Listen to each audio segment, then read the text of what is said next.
আপনি যখন অনলাইনে কোনো কিছু কেনাকাটা করতে যান তখন দেখা যায় যে একটা মাত্র প্রোডাক্ট বাকি রয়েছে বা তিনটে মাত্র প্রোডাক্ট বাকি রয়েছে। আপনার মনের মধ্যে একটা মিথ্যে সংকট তুলে ধরার চেষ্টা করা হয়, অথবা কোনো আইটেম আপনার পছন্দ হলো, সেটা কার্টে যোগ করছেন, কিন্তু করতে গিয়ে দেখলেন তার সাথে আরো একটা দুটো আইটেম এক্সট্রা যোগ হয়ে গেছে, আপনি খেয়ালও করলেন না, অর্ডার করে ফেললেন। অনেক সময় আমাদের সাথে এরকমও হয়, আমরা যে দাম দেখে কোনো জিনিস অর্ডার করতে গেলাম, চেক আউট করার সময় দেখা গেল সেই জিনিসটার দাম বেড়ে গেছে। অথবা অ্যামাজন প্রাইম, নেটফ্লিক্স বা এরকম কোনো কিছুর একটা আমরা সাবস্ক্রিপশন নিয়ে রেখেছি, দেখা যাচ্ছে সেই সাবস্ক্রিপশন ক্রমশ কঠিন হয়ে যাচ্ছে, বেড়ে যাচ্ছে দাম তার। এই জিনিসগুলোর সাথে আমরা সবাই পরিচিত, আর এইটাকেই বলে ডার্ক প্যাটার্ন। এই ইউআই ইউএক্স কৌশলের মাধ্যমে ব্যবহারকারীদের কোনো কিছু করতে বাধ্য করা হয়। 2023 সালে সিসিপিএ আমাদের দেশে এরকম 13 রকম ডার্ক প্যাটার্ন আইডেন্টিফাই করেছিল। এবার এই কনজিউমার প্রোটেকশন অথরিটি তারা এই জুন মাসে নতুন কিছু নিয়ম নিয়ে এসেছে আমাদের এই সমস্যাগুলো থেকে মুক্তি দেওয়ার জন্য। তারা বলেছে যে ই কমার্স সাইটগুলোকে 3 মাসের মধ্যে নিজেদেরকে নিজস্ব এডিট করতে হবে। যদি কোনো সমস্যা পাওয়া যায় সেটাকে রিপেয়ার করে নিতে হবে এবং তারপর সিসিপিএ কে জানাতে হবে যে না, এবার আর কোনো সমস্যা নেই। ইন্ডিগো, বুক মাই শো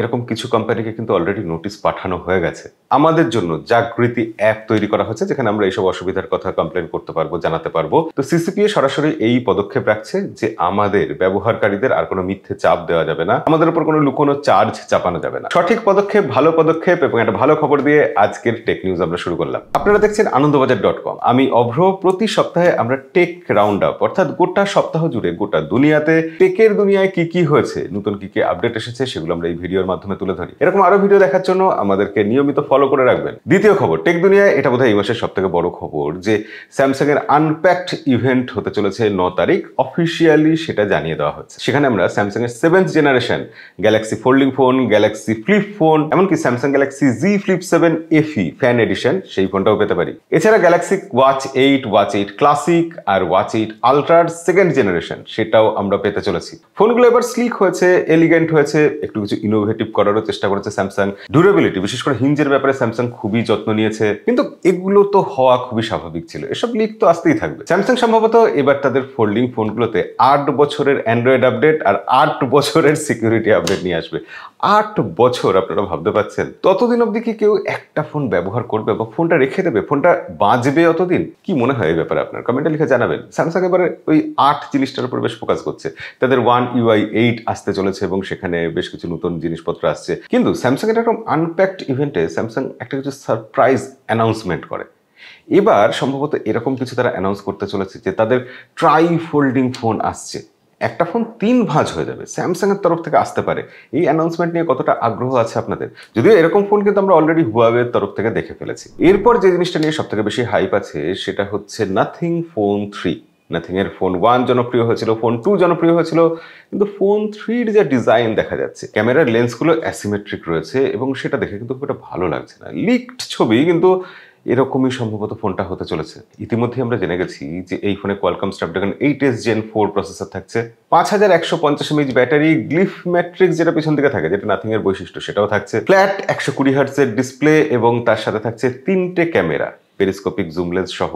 এছাড়া নাথিং এভাবে প্রমিস করতে চলেছে যে তারা 5 বছর অ্যান্ড্রয়েড আপডেট আর 7 বছরের সিকিউরিটি আপডেট দেবে। ফোনের দাম আমাদের দেশে মোটামুটি 70,000 টাকার আশেপাশে হতে পারে। এছাড়া এই মাসে একাধিক ফোন আসছে, যেমন OnePlus Nord 5, Oppo Reno 14 series, techno Pova 7 series, হয়তো Vivo X200 FE, এই ফোনটাও এই মাসে আমাদের দেশে লঞ্চ করতে পারে। এনিওয়ে, আমরা এবার পরের খবরে যাই। ট্রাইয়ের হিসাব অনুযায়ী দেখা যাচ্ছে 2025 সালের মে মাসে, মানে গত মাসে আর কি, জিওতে নতুন 27 লাখ ইউজার এসেছেন। সেখানে দ্বিতীয় পজিশনে আছে এয়ারটেল, তারা মাত্র 2.75 লাখ নতুন ইউজারকে নিজেদের কাছে নিয়ে আসতে পেরেছে। ভোডাফোন সেখানে লস করেছে, তারা সেখানে 2.74 লাখ ইউজার হারিয়ে ফেলেছে এবং বিএসএনএল থেকেও 1,35,000 ইউজার চলে গেছেন। পরের খবরটা খুব ইন্টারেস্টিং তাদের জন্য, বিশেষ করে যারা স্মার্ট গ্লাস কেনার কথা ভাবছেন। রেবেন মেটার স্মার্ট গ্লাস আমাদের দেশেও রিলিজ হয়ে গেছে। 30,000 রুপির আশেপাশে এটার দাম রাখা হয়েছে এবং পাওয়া যাচ্ছে মার্কেটে। কিন্তু সেখানে ফুল HD+ ভিডিও রেকর্ড হয়। আপনি স্বাভাবিকভাবে মাথা নাড়ালে ভিডিওতে প্রচুর শেক আসে। কিন্তু এবার রেবেন নয়, ওকলে কোম্পানি মেটার সাথে কোলাবোরেশনে একটা স্মার্ট গ্লাস আনতে চলেছে। এখানে 1080p নয়, 3K তে ভিডিও রেকর্ড করা যাবে। রেবেন মেটার থেকে ব্যাটারি লাইফ অন্তত 5 ঘন্টা বেশি পাওয়া যাবে। মাত্র 20 মিনিটে 50% চার্জ হয়ে যাবে গ্লাসটা এবং কেসটা টোটাল 48 ঘন্টার চার্জ দিতে পারবে। 11 জুলাই থেকে $499 এটা অ্যাভেলেবেল হয়ে যাচ্ছে। তবে আমাদের দেশে কবে অ্যাভেলেবেল হবে, কবে পাওয়া যাবে, সেই ব্যাপারে এখনো কোনো আপডেট নেই। সেটা আসলে অবশ্যই আপনাদের জানিয়ে দেবো। পরের খবর আছে চীন থেকে। National university of defence technology তারা একটা গোপন যন্ত্র আবিষ্কার করেছে। জিনিসটা আসলে একটা গুপ্ত সামরিক মাইক্রো ড্রোন, এবং সেই ড্রোনটা একটা মশার মতো দেখতে।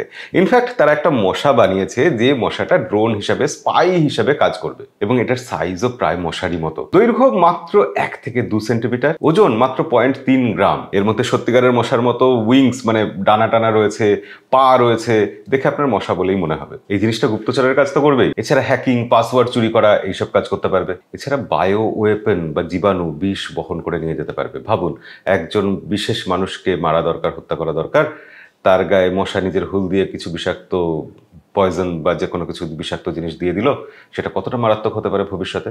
তবে ভালো কথা এটাই যে এর রেঞ্জ এখনো খুব লিমিটেড, আর ডেটা প্রসেসিং করা বা ক্যাপচার করা, সেটা কতটা স্টোর করবে সেই ব্যাপারটাও এটা এখনো লিমিটেড।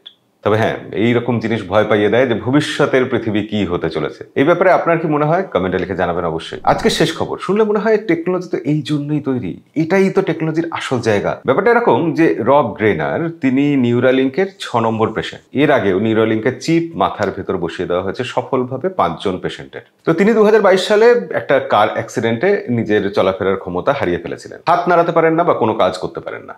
2025 সালে তার মাথায় নিউরালিঙ্কের চিপ বসানো হলো। দেখা যাচ্ছে চিপ বসানোর 1 সপ্তাহের মধ্যে তিনি শুধু চিন্তা করে, ভাবনা চিন্তার মাধ্যমে ভিডিও গেম খেলতে পারছেন, তিনি কম্পিউটারের কার্সার নাড়াতে পারছেন, ইচ্ছা মতো ক্লিক করতে পারছেন। মোদ্দা কথাটা হচ্ছে ডিজিটাল ইন্টারফেসের সাথে তিনি ইন্টারঅ্যাক্ট করতে পারছেন কোনো রকম হাত পা না নাড়িয়ে, কোনো কিছু অ্যাক্টিভিটি ছাড়াই। টেকনোলজি নিয়ে অনেক আশঙ্কার জায়গা আছে, কিন্তু এরকম 2-1টা খবর শুনলে মনে হয় যে না, মানুষের সভ্যতা সঠিক পথেই বোধহয় এখনো আছে। এই ব্যাপারে আপনার মতামত কি অবশ্যই কমেন্টে লিখে জানাবেন। ভিডিও ভালো লাগলে লাইক করতে ভুলবেন না। এরকম ভিডিও আরো দেখার জন্য আমাদেরকে সাবস্ক্রাইব করে রাখবেন। দেখা হবে পরের ভিডিওতে। আজকের মতো বিদায়।